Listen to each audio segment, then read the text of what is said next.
ਸਤਿ ਸ੍ਰੀ ਅਕਾਲ। ਤੁਸੀਂ ਦੇਖ ਰਹੇ ਹੋ ਪੰਜਾਬ ਮੇਲ USA TV। ਮੈਂ ਵਰੁਣ ਕੌਰ ਮਾਨ। ਖਬਰਾਂ ਦੇ ਬ੍ਰਿਟਨ ਵਿੱਚ ਤੁਹਾਡਾ ਸਵਾਗਤ ਹੈ। ਖਬਰਾਂ ਦੇ ਬ੍ਰਿਟਨ ਦੇ ਸਪਾਂਸਰ ਹਨ real estate broker Mohan Cheema.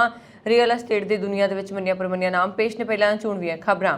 Canada ਦੇ ਐਕਸਪ੍ਰੈਸ ਐਂਟਰੀ ਸਿਸਟਮ ਵਿੱਚ 16 ਕਿੱਤਿਆਂ ਦਾ ਵਾਧਾ। ਜੋ ਬਾਈਡਨ ਦੀ ਸੁਰੱਖਿਆ ਵਿੱਚ ਵੱਡੀ ਕੁਤਾਹੀ। ਅਣਪਛਾਤੇ ਜਹਾਜ਼ ਦੀ ਘੁਸਪੈਠ ਤੋਂ ਬਾਅਦ ਰਾਸ਼ਟਰਪਤੀ ਪਹੁੰਚਾਏ ਗਏ ਸੇਫ ਹਾਊਸ। ਅਮਰੀਕਾ ਵਿੱਚ ਫਿਰ ਬੰਦੂਕ ਹਿੰਸਾ। 2 ਪਾਰਟੀਆਂ ਨੂੰ ਬਣਾਇਆ ਗਿਆ ਨਿਸ਼ਾਨਾ। 10 ਲੋਕ ਜ਼ਖਮੀ ਤੇ 1 ਦੀ ਮੌਤ। ਸ੍ਰੀ ਕਰਤਾਰਪੁਰ ਸਾਹਿਬ ਲਾਂਘਾ ਖੁੱਲਣ ਦੇ 200 ਦਿਨ ਪੂਰੇ। ਕੇਵਲ 47,322 ਸ਼ਰਧਾਲੂਆਂ ਨੇ ਕੀਤੇ ਦਰਸ਼ਨ।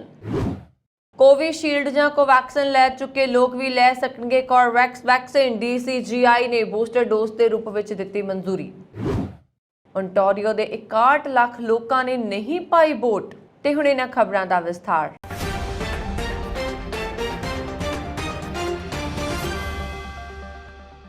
ਕੈਨੇਡਾ ਦੇ ਇਮੀਗ੍ਰੇਸ਼ਨ ਮੰਤਰਾਲੇ ਵੱਲੋਂ ਵਿਦੇਸ਼ਾਂ ਤੋਂ ਬਾਅਦ ਲੋਕਾਂ ਨੂੰ ਖਿੱਚਣ ਲਈ ਐਕਸਪ੍ਰੈਸ ਐਂਟਰੀ ਵਿੱਚ 16 ਹੋਰ ਕਿੱਤੇ ਸ਼ਾਮਲ ਕੀਤੇ ਗਏ ਨੇ। ਬੀਤੇ ਸਾਲ ਤੋਂ ਨੈਸ਼ਨਲ ਆਕੂਪੇਸ਼ਨ ਕਲਾਸੀਫਿਕੇਸ਼ਨ ਦੇ ਟੀਅਰ ਸਿਸਟਮ ਨੂੰ ਨਵਾਂ ਰੂਪ ਦਿੱਤਾ ਜਾ ਰਿਹਾ ਹੈ, ਜਿਸ ਦਾ ਨਾਂ ਟੀਅਰ ਸਿਸਟਮ ਰੱਖਿਆ ਗਿਆ ਹੈ ਅਤੇ ਉਸ ਵਿੱਚ ਪ੍ਰਬੰਧਕੀ ਅਤੇ ਤਕਨੀਕੀ ਤਜਰਬੇ ਵਾਲੇ ਮਾਹਿਰਾਂ ਦੇ ਨਾਲ ਲੇਬਰ ਕਲਾਸ ਤੋਂ ਵੀ ਕਾਮਿਆਂ ਨੂੰ ਕੈਨੇਡਾ ਵਿੱਚ ਪੱਕੇ ਹੋਣ ਦਾ ਮੌਕਾ ਮਿਲ ਸਕੇਗਾ।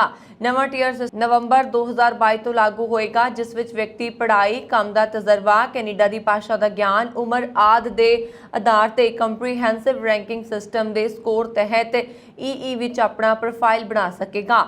ਨਵੇਂ ਸਿਸਟਮ ਵਿੱਚ ਟਰੱਕ ਤੇ ਬੱਸ ਡਰਾਈਵਰਾਂ ਨੂੰ ਵੀ ਪੱਕੇ ਹੋਣ ਦਾ ਮੌਕਾ ਮਿਲ ਸਕੇਗਾ। ਇਸ ਦੇ ਨਾਲ ਹੀ ਦੰਦਾਂ ਦੇ ਡਾਕਟਰਾਂ, ਨਰਸਾਂ, ਕੈਮਿਸਟਾਂ ਅਤੇ ਸਕੂਲ ਅਧਿਆਪਕਾਂ ਦੇ ਸਹਾਇਕ ਵੀ ਆਪਣੀ ਕਿਸਮਤ ਅਜ਼ਮਾ ਸਕਣਗੇ।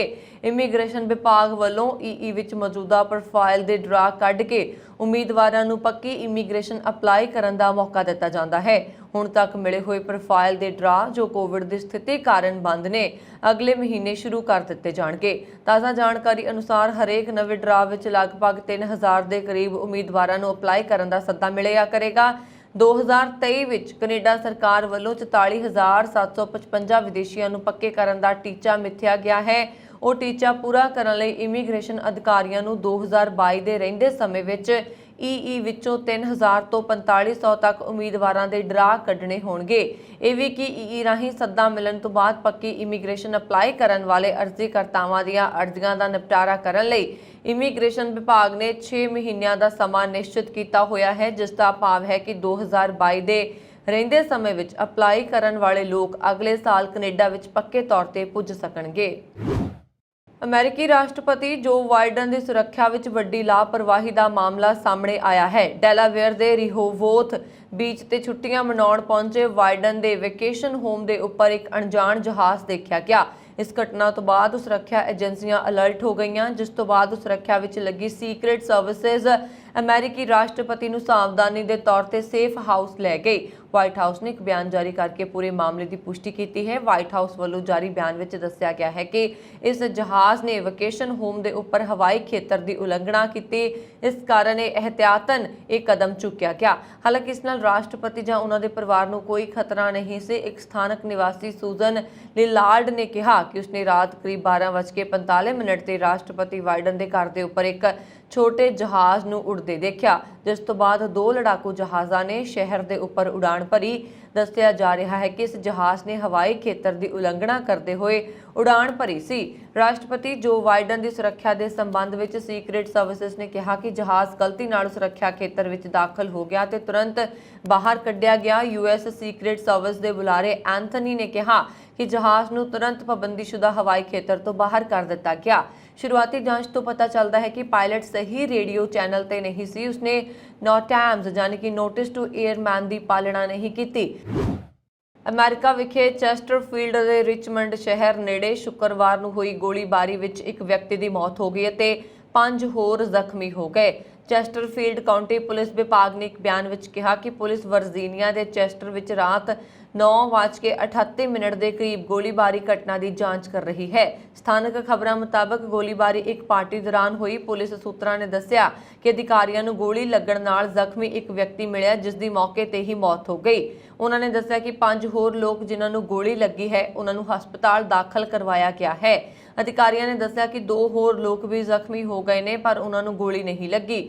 ਉਹਨਾਂ ਨੇ ਕਿਹਾ ਕਿ ਘਟਨਾ ਦੀ ਜਾਂਚ ਜਾਰੀ ਹੈ। ਚੈਸਟਰ ਰਿਚਮੰਡ ਤੋਂ ਲਗਭਗ 24 ਕਿਲੋਮੀਟਰ ਦੂਰ ਹੈ। ਉੱਥੇ ਦੂਜੀ ਘਟਨਾ ਅਮਰੀਕਾ ਦੇ ਪੱਛਮੀ ਟੈਕਸਾਸ ਵਿੱਚ ਸ਼ਨੀਵਾਰ ਨੂੰ ਇੱਕ ਪਾਰਟੀ ਦੌਰਾਨ ਵਾਪਰੀ, ਜਿੱਥੇ ਗੋਲੀਬਾਰੀ ਵਿੱਚ 5 ਨੌਜਵਾਨ ਜ਼ਖਮੀ ਹੋ ਗਏ, ਜਿਨ੍ਹਾਂ ਨੂੰ ਹਸਪਤਾਲ ਲਿਜਾਇਆ ਗਿਆ।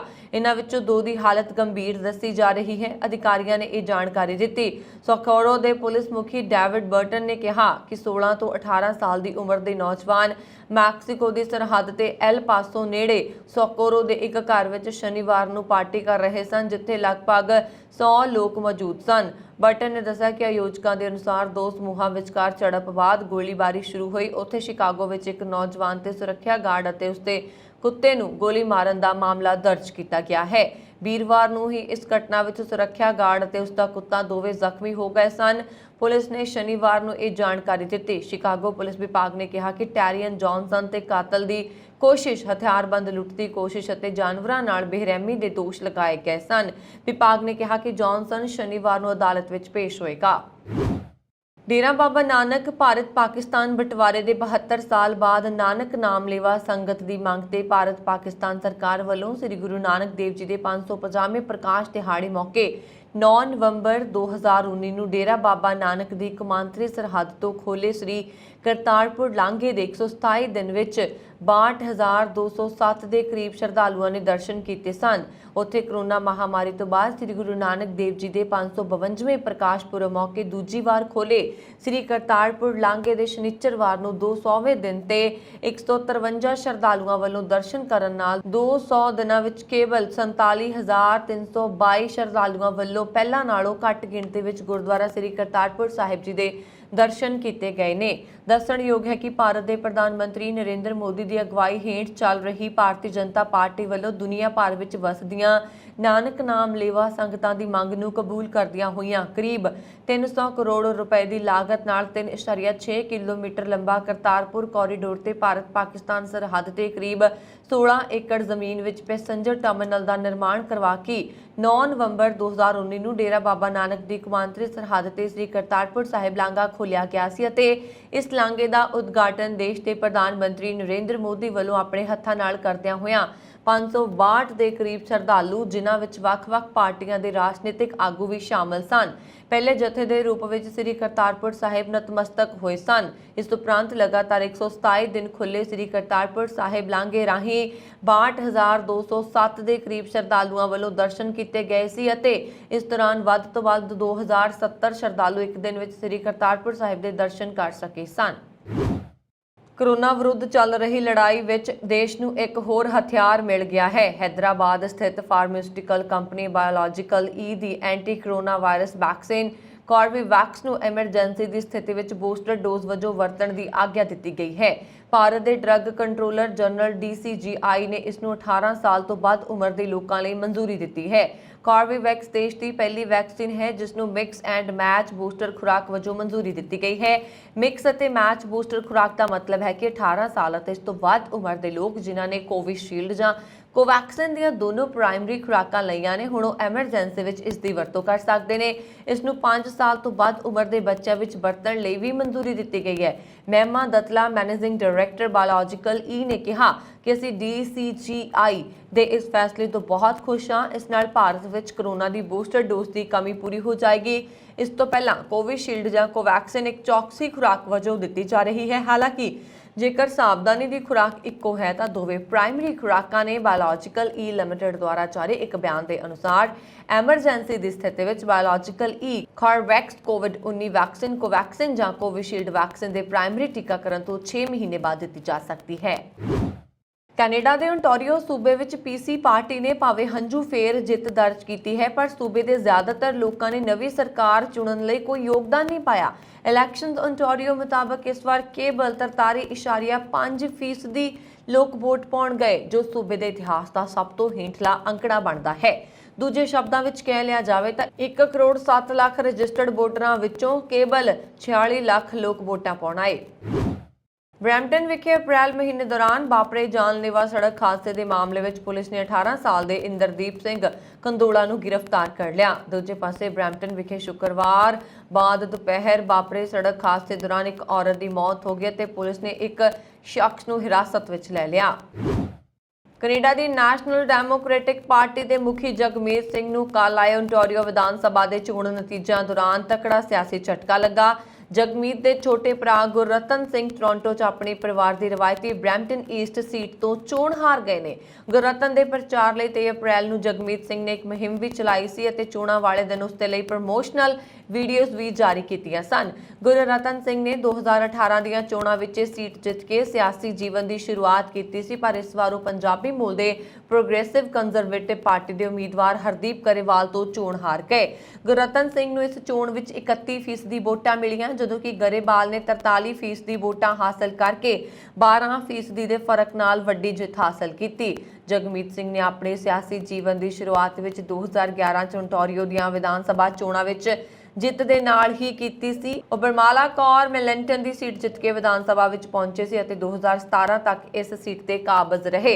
2017 ਵਿੱਚ ਜਦੋਂ ਉਹਨਾਂ ਨੂੰ ਐਨਡੀਪੀ ਦਾ ਪ੍ਰਧਾਨ ਬਣਾਇਆ ਗਿਆ ਤਾਂ ਉਹਨਾਂ ਨੇ ਇਹ ਸੀਟ ਛੱਡ ਦਿੱਤੀ ਸੀ। ਇਸੇ ਸੀਟ ਦਾ ਨਾਮ ਬਦਲ ਕੇ ਬਾਅਦ ਵਿੱਚ ਬਰੈਂਪਟਨ ਈਸਟ ਕਰ ਦਿੱਤਾ ਗਿਆ ਸੀ। 2018 ਦੀਆਂ ਚੋਣਾਂ ਵਿੱਚ ਜਗਮੀਤ ਸਿੰਘ ਦੇ ਭਰਾ ਗੁਰਰਤਨ ਸਿੰਘ ਨੇ ਆਪਣੇ ਪਰਿਵਾਰ ਦੀ ਰਵਾਇਤੀ ਸੀਟ ਜਿੱਤ ਲਈ ਸੀ, ਪਰ ਹੁਣ ਗੁਰਰਤਨ ਸਿੰਘ ਦੀ ਹਾਰ ਜਗਮੀਤ ਸਿੰਘ ਦੇ ਸਿਆਸੀ ਜੀਵਨ ਵਿੱਚ ਉਤਰਾਅ ਵੱਲ ਇਸ਼ਾਰਾ ਵੀ ਕਰ ਸਕਦੀ ਹੈ।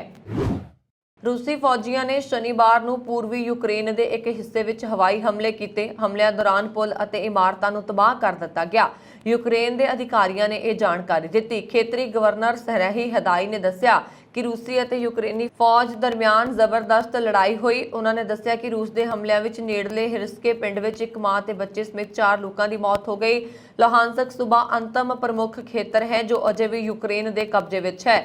ਹਾਲ ਦੇ ਦਿਨਾਂ ਵਿੱਚ ਰੂਸੀਆਂ ਨੇ ਕਈ ਜਗ੍ਹਾ ਤੇ ਕਬਜ਼ਾ ਕਰਨ ਤੇ ਧਿਆਨ ਕੇਂਦਰਿਤ ਕੀਤਾ, ਜਿੱਥੇ ਦੀ ਆਬਾਦੀ ਲਗਭਗ 1 ਲੱਖ ਹੈ। ਰੂਸ ਨੇ ਡੋਨੇਤਸਕ ਦੇ ਇੱਕ ਸ਼ਹਿਰ ਬਖਮੁਟ ਨੇੜੇ ਵੀ ਹਮਲਿਆਂ ਨੂੰ ਤੇਜ਼ ਕਰ ਦਿੱਤਾ ਹੈ। ਯੂਕਰੇਨੀ ਫੌਜ ਨੇ ਕਿਹਾ ਕਿ ਜੰਗ ਆਪਣੇ 101ਵੇਂ ਦਿਨ ਵੀ ਜਾਰੀ ਰਹੀ। ਬ੍ਰਿਟਿਸ਼ ਰੱਖਿਆ ਮੰਤਰਾਲਾ ਨੇ ਸ਼ਨੀਵਾਰ ਨੂੰ ਇੱਕ ਮੁਲਾਂਕਣ ਵਿੱਚ ਕਿਹਾ ਕਿ ਹਵਾਈ ਹਮਲੇ ਅਤੇ ਤੋਪ ਨਾਲ ਹਮਲੇ ਇਸ ਖੇਤਰ ਵਿੱਚ ਰੂਸ ਦੀ ਹਾਲੀਆ ਰਣਨੀਤਿਕ ਸਫਲਤਾਵਾਂ ਨੂੰ ਇੱਕ ਮਹੱਤਵਪੂਰਨ ਕਾਰਕ ਰਿਹਾ ਹੈ।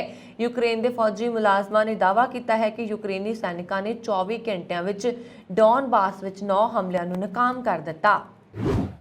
ਯੂਕਰੇਨ ਨੇ ਫਰਾਂਸ ਦੇ ਰਾਸ਼ਟਰਪਤੀ ਇਮਾਨੂਅਲ ਮੈਕਰੋਂ ਦੇ ਵਿਚੋਲਗੀ ਦੇ ਸੱਦੇ ਨੂੰ ਖਾਰਜ ਕਰਦਿਆਂ ਕਿਹਾ ਕਿ ਜਦੋਂ ਤੱਕ ਰੂਸੀ ਫੌਜੀਆਂ ਨੂੰ ਪਿੱਛੇ ਨਹੀਂ ਧੱਕਿਆ ਜਾਂਦਾ, ਉਦੋਂ ਤੱਕ ਗੱਲਬਾਤ ਕਰਨ ਦਾ ਕੋਈ ਮਤਲਬ ਨਹੀਂ। ਦੱਸਣਾ ਬਣਦਾ ਹੈ ਕਿ ਮੈਕਰੋਂ ਨੇ ਰੂਸ ਦੇ ਰਾਸ਼ਟਰਪਤੀ ਵਲਾਦੀਮੀਰ ਪੁਤਿਨ ਨਾਲ ਗੱਲਬਾਤ ਕੀਤੀ ਸੀ। ਉਹਨਾਂ ਨੇ ਦੋਵੇਂ ਦੇਸ਼ਾਂ ਵਿਚਾਲੇ ਵਿਚੋਲਗੀ ਕਰਨ ਦੀ ਪੇਸ਼ਕਸ਼ ਕੀਤੀ। ਯੂਕਰੇਨ ਦੇ ਵਿਦੇਸ਼ ਮੰਤਰੀ ਦਮਿਤਰੋ ਕੁਲੇਬਾ ਨੇ ਟਵਿੱਟਰ ਤੇ ਮੈਕਰੋਂ ਦੇ ਤਰਕ ਨੂੰ ਰੱਦ ਕਰ ਦਿੱਤਾ। ਦੁਨੀਆ ਵਿੱਚ ਰੋਜ਼ਾਨਾ ਹੀ ਕੋਈ ਨਾ ਕੋਈ ਰੇਲ ਹਾਦਸਾ ਵਾਪਰ ਹੀ ਜਾਂਦਾ। ਇਸੇ ਤਰ੍ਹਾਂ ਹੁਣ ਦੱਖਣੀ ਪੱਛਮੀ ਚੀਨ ਦੇ ਗੁਈਚੂ ਸੂਬੇ ਵਿੱਚ ਸ਼ਨੀਵਾਰ ਨੂੰ ਇੱਕ ਤੇਜ਼ ਰਫ਼ਤਾਰ ਟ੍ਰੇਨ ਜ਼ਮੀਨ ਖਿਸਕਣ ਕਾਰਨ ਪਟੜੀ ਤੋਂ ਉਤਰ ਗਈ, ਜਿਸ ਕਾਰਨ ਡਰਾਈਵਰ ਦੀ ਮੌਤ ਹੋ ਗਈ ਅਤੇ ਘੱਟੋ-ਘੱਟ 7 ਯਾਤਰੀ ਜ਼ਖਮੀ ਹੋਏ। ਚੀਨ ਦੇ ਦੱਖਣੀ ਪੱਛਮੀ ਗੁਆਂਗ ਸੂਬੇ ਦੇ ਦੱਖਣੀ ਸੂਬੇ ਗੁਆਂਗਜ਼ੂ ਜਾ ਰਹੀ ਬੁਲੇਟ ਟ੍ਰੇਨ D2809 ਉਸ ਸਮੇਂ ਰੋਂਗਜ਼ਿਆਂਗ ਸਟੇਸ਼ਨ ਤੇ ਅਚਾਨਕ ਜ਼ਮੀਨ ਖਿਸਕਣ ਕਾਰਨ ਪਟੜੀ ਤੋਂ ਉਤਰ ਗਈ। ਗਲੋਬਲ ਟਾਈਮਜ਼ ਅਖਬਾਰ ਮੁਤਾਬਕ ਜ਼ੁਆਇਜ਼ ਸੁਰੰਗ ਦੇ ਪ੍ਰਵੇਸ਼ ਦੁਆਰ ਤੇ ਟ੍ਰੇਨ ਦੇ 7ਵੇਂ ਅਤੇ 8ਵੇਂ ਡੱਬੇ ਪਟੜੀ ਤੋਂ ਉਤਰ ਗਏ। ਇਸ ਘਟਨਾ ਵਿੱਚ ਡਰਾਈਵਰ ਦੀ ਮੌਤ ਹੋ ਗਈ। ਸਾਰੇ ਜ਼ਖਮੀ ਯਾਤਰੀਆਂ ਨੂੰ ਸਥਾਨਕ ਹਸਪਤਾਲ ਭੇਜਿਆ ਗਿਆ ਅਤੇ ਹੋਰ 136 ਯਾਤਰੀਆਂ ਨੂੰ ਬਚਾ ਲਿਆ ਗਿਆ। ਮੌਕੇ ਤੇ ਬਚਾਅ ਕਾਰਜ ਸ਼ੁਰੂ ਕਰ ਦਿੱਤਾ ਗਿਆ ਸੀ ਅਤੇ ਹਾਦਸੇ ਦੇ ਕਾਰਨਾਂ ਦੀ ਵੀ ਜਾਂਚ ਕੀਤੀ ਜਾ ਰਹੀ ਹੈ। ਬ੍ਰਿਟੇਨ ਦੇ ਮਹਾਰਾਣੀ ਐਲਿਜ਼ਾਬੈਥ ਦੀ ਤਾਜਪੋਸ਼ੀ ਦੀ 70ਵੀਂ ਵਰ੍ਹੇਗੰਢ ਦੇ ਜਸ਼ਨ ਦੇਸ਼ ਦੇ ਵੱਖ-ਵੱਖ ਹਿੱਸਿਆਂ ਵਿੱਚ ਮਨਾਏ ਗਏ। ਇਸ ਵਿਚਾਲੇ ਲੰਡਨ ਦੇ ਇਲਾਕੇ ਰੈੱਡ ਬ੍ਰਿਜ ਦੀ ਵੁੱਡਫੋਰਡ ਗ੍ਰੀਨ ਵਿਖੇ ਜੁਬਲੀ ਸਮਾਗਮ ਮੌਕੇ ਤੇਜ਼ ਧਾਰ ਹਥਿਆਰਾਂ ਨਾਲ ਇੱਕ ਗਾਇਕ ਦੀ ਹੱਤਿਆ ਕਰ ਦਿੱਤੀ ਹੈ। 39 ਸਾਲਾ ਹਾਈਪੋ ਨੂੰ ਵੀਰਵਾਰ ਦੇਰ ਸ਼ਾਮੀ ਜ਼ਖਮੀ ਹਾਲਤ ਵਿੱਚ ਹਸਪਤਾਲ ਲਿਜਾਇਆ ਗਿਆ, ਜਿੱਥੇ ਉਸਨੇ ਸ਼ੁੱਕਰਵਾਰ ਸਵੇਰ ਨੂੰ ਦਮ ਤੋੜ ਦਿੱਤਾ। ਜਾਂਚ ਅਧਿਕਾਰੀ ਇੰਸਪੈਕਟਰ ਲਾਰੈਂਸ ਸਮਿਥ ਨੇ ਕਿਹਾ ਕਿ ਹਾਈਪੋ ਤੇ ਪਾਰਟੀ ਦੌਰਾਨ ਹਮਲਾ ਹੋਇਆ ਅਤੇ ਅਸੀਂ ਜਾਣਦੇ ਹਾਂ ਕਿ ਵੱਡੀ ਗਿਣਤੀ ਵਿੱਚ ਲੋਕ ਹਾਜ਼ਰ ਸਨ। ਉਹਨਾਂ ਮੌਕੇ ਤੇ ਗਵਾਹਾਂ ਨੂੰ ਅੱਗੇ ਆਉਣ ਦੀ ਅਪੀਲ ਕੀਤੀ ਹੈ। ਜਾਣਕਾਰੀ ਅਨੁਸਾਰ ਹਾਈਪੋ ਨੇ ਉਕਤ ਸਮਾਗਮ ਵਿੱਚ ਹਮਲੇ ਤੋਂ ਪਹਿਲਾਂ ਆਪਣੀ ਵੀਡੀਓ ਦੀ ਸਾਂਝੀ ਕੀਤੀ ਸੀ। ਉਸ ਦੇ ਦਿਲ ਵਿੱਚ ਲੱਗਾ ਚਾਕੂ ਉਸ ਲਈ ਜਾਨਲੇਵਾ ਸਾਬਤ ਹੋਇਆ।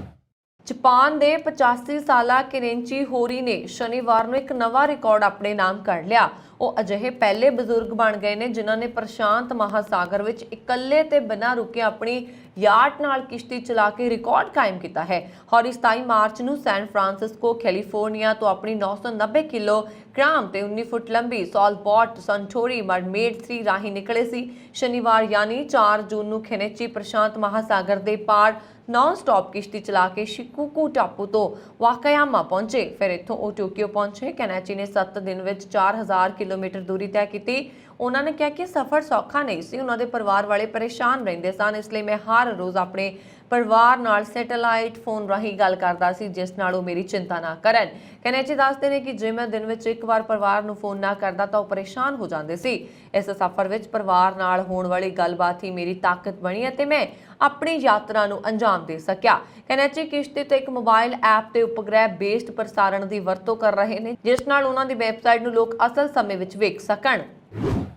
ਤੁਹਾਨੂੰ ਦੁਨੀਆ ਦੇ ਉਹਨਾਂ ਟੌਪ 10 ਦੇਸ਼ਾਂ ਬਾਰੇ ਦੱਸਦੇ ਹਾਂ ਜਿਨ੍ਹਾਂ ਦੇ ਕੋਲ ਸਭ ਤੋਂ ਵੱਧ ਸੋਨਾ ਹੈ। ਜੀ ਹਾਂ, ਇਹਨਾਂ 10 ਦੇਸ਼ਾਂ ਵਿੱਚ ਭਾਰਤ ਵੀ ਸ਼ਾਮਲ ਹੈ। ਦੁਨੀਆ ਦਾ ਸਭ ਤੋਂ ਸ਼ਕਤੀਸ਼ਾਲੀ ਦੇਸ਼ ਅਮਰੀਕਾ ਗੋਲਡ ਰਿਜ਼ਰਵ ਦੇ ਮਾਮਲੇ ਵਿੱਚ ਟੌਪ ਤੇ ਹੈ। 8133 ਟਨ ਸੋਨੇ ਨਾਲ ਉਹਨਾਂ ਕੋਲ ਦੁਨੀਆ ਵਿੱਚ ਸਭ ਤੋਂ ਵੱਧ ਗੋਲਡ ਰਿਜ਼ਰਵ ਹੈ।